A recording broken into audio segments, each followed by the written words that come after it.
Welcome, Larry. Nice. All right. Good morning, everybody. Today is Daf Pei Beis, Daf Yomi. So we left off Mishnah on top. Hatinokes ein ma'anin osam b'yom kippurim aval mechanchin osa lifnei shana lifnei shasayim. What is it? Did you get cut off? B'shvil sheyu regila b'mitzvos. So it says, all right, we good? All right. So no problem. So it says the Mishnah that children, we don't make them fast on Yom Kippurim, but we're mechanchen, right? We educate them, right? We train them. Now, lifnei shana, it's a very funny lashon. Lifnei shana, before a year, so which sounds like 2 years before, right? So a boy, right, is 13. The 2 years before would be when he's 11, right? Lifnei shasayim, or when he's 10, before 2 years, right? For a boy, girl, even a year earlier. In order that they should be ragil and mitzvahs, in order they should be used to and be able to perform the mitzvah of once they are obligated midoraisa. So that's what the Mishnah said. We're going to have a couple different pshatim how to understand. So first of all, the Gemara wants to know, understand. So it says one, right? Why does it say 1 year before, right? Or a year before, or before the 1 year, before the 2 years? If you already said before the 2 years, obviously it's before the 1 year, right? So why do you have this? Doesn't make any sense. So one is a sickly child. A sickly child cannot fast as much, cannot withhold from food and drink, and therefore maybe you wait a year to educate them, to train them, for the Yom Kippur before, only 2 years before versus 3 years before. And Amar Rav Huna, Ben Ches uben Tes. So now Rav Huna basically sets his chart. So Ben Ches uben Tes, when it comes to a child who is 8 or 9, mechanchin oisan l'shos, right? This is going to be said for a girl, right? So when is 8 or 9, then we train them for shos, right? Shos means, let's say, if they usually eat, and they have their breakfast at 9 o'clock, we'll have their breakfast at 10 o'clock, right? If they have their breakfast at 12, then they go at 1. So mechanchin, that's for Ches and Ben Tes. Ben Esor Ben Chadasrei, right? With 10 or 11 mashlimim midrabanan, then midrabanan, right? They fast midrabanan, right? There is no obligation deraisa. Ben Yud Beis mashlimim midoraisa, right? And betinakis. And when they're 12, then they finish the fast midoraisa. That is set for a female. Rav Nachman says, Rav Chizda spoke about a female, a girl. Rav Nachman is going to speak about a boy. They're actually not arguing. They just, each of them said points. Obviously, a boy is bar mitzvah at 13, and a girl is at 12, so everything is a year later. Rav Nachman Omar, Ben Tes, Ben Esor, Mechadachnos on the shows. Right, when 9 or 10, then we train them to go ahead and fast for hours, like we said. If they normally eat at 9 o'clock, they eat at 10 o'clock. Ben Yud Ben Yud Beis, when 11 or 12, Mashlim Midrabanan, then they complete the fast only Midrabanan. And Ben Yud Gimel, and then once the boy is 13, then Mashlim Midraisa be Tino, with a Tino. So that was that opinion. Now, Rabbi Yochanan Omar, Hashlama Dirabanan Lek. Rabbi Yochanan says, what are you talking about? There is no such thing as making a child fast, right? Take that out of the equation. There is no mashlimin, there is no completing the fast as a child. Take that out. And therefore, right, when it comes to Ben Esor, or Ben Chadasrei, right, when it's 10 or 11, then we're in 10 or 11, then they fast hours. Normally the breakfast at 9, they eat it at 10, and Ben Yud Beis, Mashlim Midoraisa.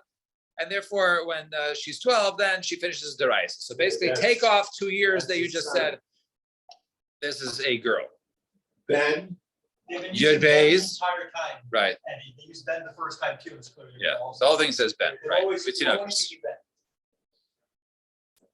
Right. So, and therefore, at the age of 12, a girl is obligated deraisa to go ahead and complete the fast. So Tanan, let's look at our Mishnah upon seeing these things. So Hatinoikas ein ma'ani noisam yom kippurim aval machan chinosam lifnei shana ulifnei shtayim. When it comes to Tinokas, so then we don't go ahead, right, or child, right, not necessarily a female yet, but when it comes to a child, right, so we don't make them fast, right, but we go ahead and mechanechem oisam lifnei shana ulifnei shtayim. So Bishlam Rav Huna of Rav Nachman. So why does it say before the 1 year, before the 2 years? So Lifnei Shana Lifnei Shtayim, right? It means Lifnei Shana L'Divrayim, Lifnei Shtayim L'Divrayim. It means basically, according to the first opinion, since there is fasting complete deraisa and is fasting complete derabban, so therefore you could fast basically when it's 2 years before the deraisa and 1 year before the derabbanan. So it makes sense that you can say both, which is the same year, right?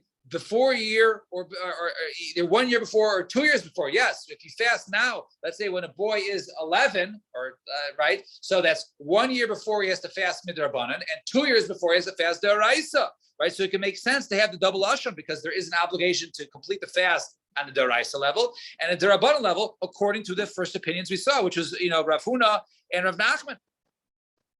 Rabbi Yechanan, but according to Rabbi Yechanan, kasha. According to Rabbi Yechanan, kasha. How does he understand it? What does it mean? Right? It's 1 year before something and 2 years before something else. When you train them, according to Rabbi Yechanan, there's no such thing as mashlimim midrabanan.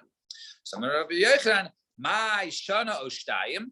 It means samak lepirkan. What does it mean? It doesn't mean right when they're fasting. It's a year before and 2 years before. In other words, 1 year before the derabbanan, 2 years before the deraisa. Rather means you do it a year or two before, depending on if the child is able to, right? Everyone is not the same. If a healthy child is able to fast 2 years before, then you do it 2 years before. Or if the child is a sickly child, then you only do it 1 year before. In other words, it's not saying that 1 year is both a year before and 2 years before when it does it. No, what it's saying is it depends on the child, 1 year or 2 years before, around 1 or 2 years before. That was Rabbi Yechanan, I would understand it. And Tashma, come listen to Tani Rabbi Shmuel. Tinoikas ein ma'ani noisam yom kippurim aval mechanchen noisan shana oshtayim samach lepirka. So it says it was taught. Rabbi Shmuel taught that a child does not fast on Yom Kippur, but rather we train them, right? We educate them a year or two before. So according to Rabbi Yechanan, this is exactly how we just explained it. He says, look, every child is not the same. Some are stronger than others. And therefore, depending on the child, is it a couple years, is it 2 years before Yom Kippur or 1 year before? Rav Huna, Rav Nachman, according to Rav Nachman, right? So Kasha, how do they understand this? So Rabbanan, so they answer. So because according to them, even a child, right? Even a child who's sick, right, would even start earlier, right? Because you still have the 2 years of D'Rabbanan. And then the year before, when they're mechanechim, so according to them, it can't be shana 1 or 2 years before, right? According to them, it's minimum at least 3 years. When it says we're mechanech them, we train them, right? If we train them, and training like we defined is basically if they have breakfast at 9 o'clock, they have their breakfast at 10 o'clock. That's training. So that which we said training does not mean that this is the training, not including hashlama. It means that what does it mean to train also is hashlama. Completing the fast is training, right? It's not just pushing off breakfast for an hour. Rather, it means to fast the whole thing. So therefore, when it says a year or two before, it can actually, according to Rav Huna and Rav Nachman, can even explain that yes, a year or two before, because you're completing the fast a year or two before. It depends on the wealth of the child. So the Gemara says, right? Can you call training completing the fast? How is that training? Vatanya, I learned in Brisa, what is chinuch?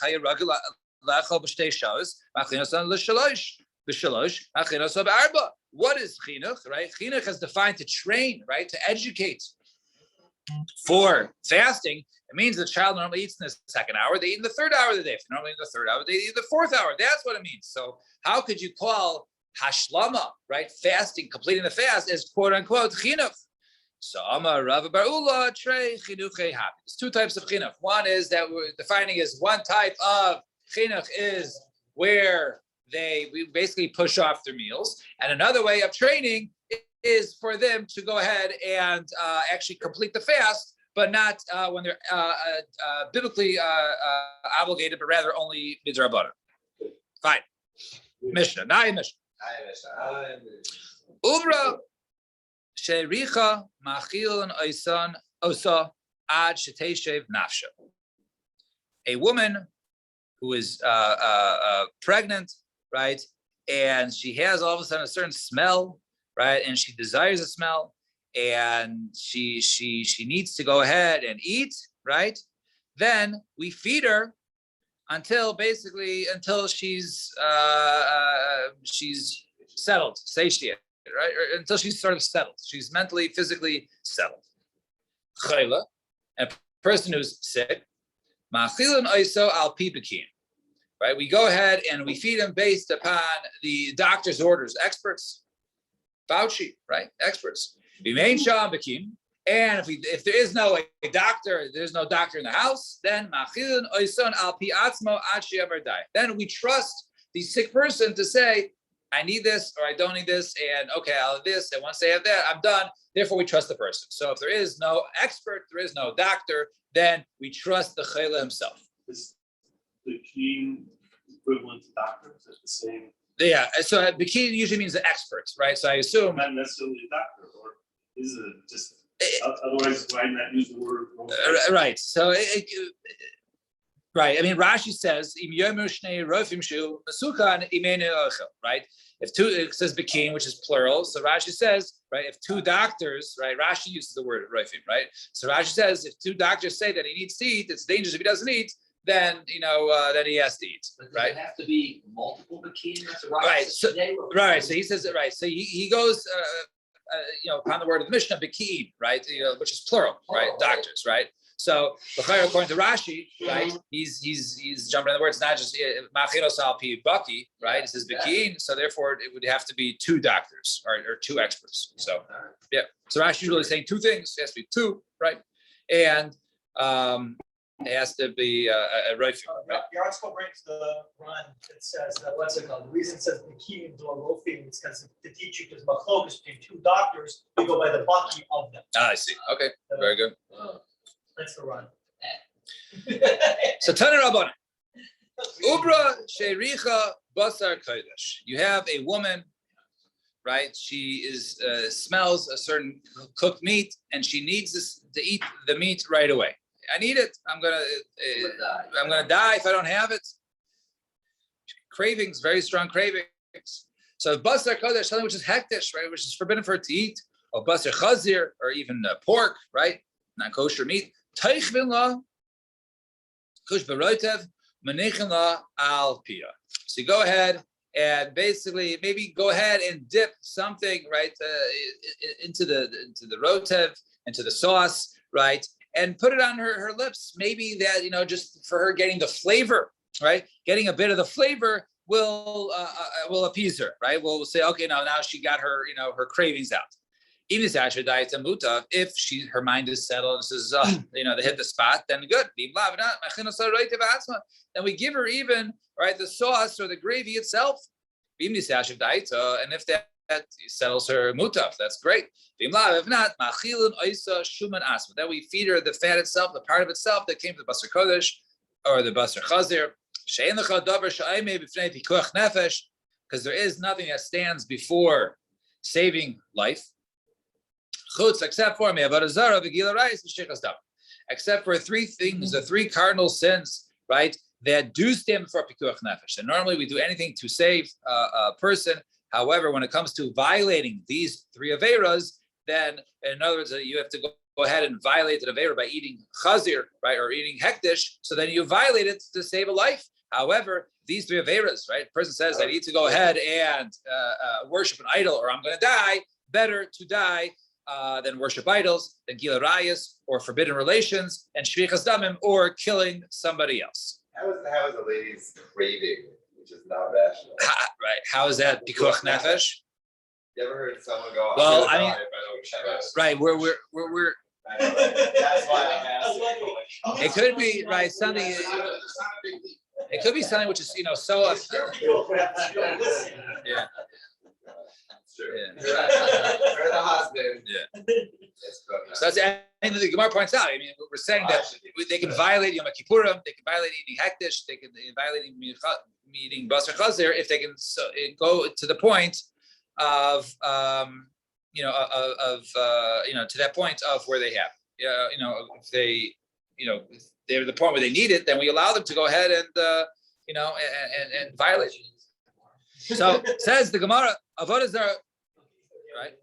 So avodah zara min Allah. So how do we know avodah zara? Titani learn in Brisa. Rabbi Yezer Omer, Im nemar b'chol nafshecha, lav nemar b'chol b'yodecha.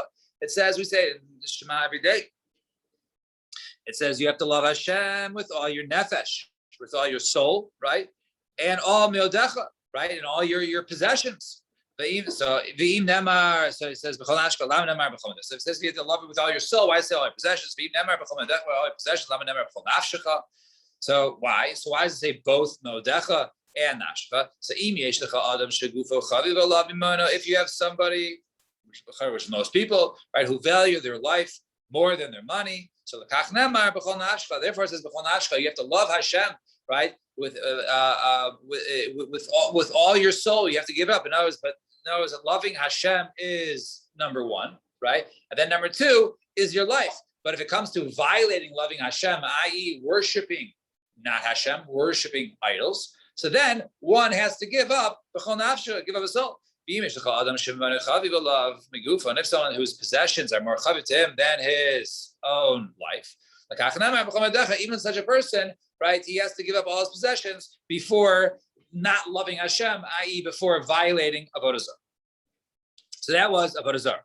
And Gila Rayas Shekas Daminol. So how do we know that Gila Rayas, right, forbidden relations and killing somebody is also Yahareg Gal Yavor, right? Better to be killed than to violate, transgress those averos. So Minalan, from where we know. The Tanya in Brisa, Rabbi Yomer, Ki Kasher Yakum Isha Reil Baraskol Nefesh, Kena Davar Zeh. So it says over there, by a case of Namarasa. So you have a Nara's girl is between the ages of 12 and 12 and a half, and she's engaged, she's betrothed, right? And she is violated. A person who violates her, right, rapes her, right. So it says, the pasuk says over there, right, that she's innocent, right. It says just like when somebody kills somebody, right. Obviously, the person who gets killed didn't do anything wrong. So too over here, the woman, the Namarasa, who was violated and forced and didn't do anything willingly, also she is a victim, right. So Gemara says, so why is the pasuk compare the two, right? Right? What does it come and teach from a case of murder to Namarasa? What's going on there? It's coming to teach, and it turns out it also learns out. So what is it learning out? Ma Namarasa, halacha is when it comes to Namarasa, that one of the ways to save a Namarasa, a woman who's being violated, is you're allowed to go ahead and save her, right? You're allowed to go ahead and save her by killing the guy, right? Killing the guy. You have a gun. The only way to prevent it is killing him. You can kill him. Afrotzeach. So too rotzech. So too there's a murder. You see somebody is murdering somebody else, right? You're allowed to save the victim by shooting the murderer. All right. So therefore, he learns out. And just like a case of a murder, right, is yahareg al yafor. In other words, it's better to be murdered than violate than kill somebody, right? Af namarasa yahareg al yafor. So to namarasa is yahareg al yafor. It's better for somebody, right, to give up their life than to go ahead and violate willingly Gili Arayis. Okay, so we learn Namarasa from Gili Arayis. So about Azar we said before for the pasuk of B'chol Nafshecha, Gili Arayis, we learn from this hekesh, right, from this comparison between that and murder. So the question is, how do you know murder? How do you know murder is Yarev Yafor, which we actually just said Gili Arayis is learned from is learned from killing. But Ratzeach, so the turn the page. Ratzeach Gufi Minalan. And Ratzeach, right? How do you know this a case of murder Guvanalan? So Svarahi, it's actually a Svara. It's an argument, right? What's the argument? Oh, do you also the Kame de Rabba? There was someone who once came for a Rabba, and Amarle, he said, I have an issue. Amarle, Mare Dure Kathle Planya. it was told to me by the by the general who told me that whatever it is, the governor says Kadli Oplanya, go ahead and kill so and so, right? Kill Bob. Vilo, and if not, Katlina Lecha. If not, I will kill you. So you have 48 hours to go ahead and kill Bob, and if not, I will go ahead and murder you. So what should I do? This is what he's coming to Rabbah, right? Should I go ahead and kill him to save my life, or do I do nothing? So Amalei, so he says, says it's better that you should be killed and do not kill. Why?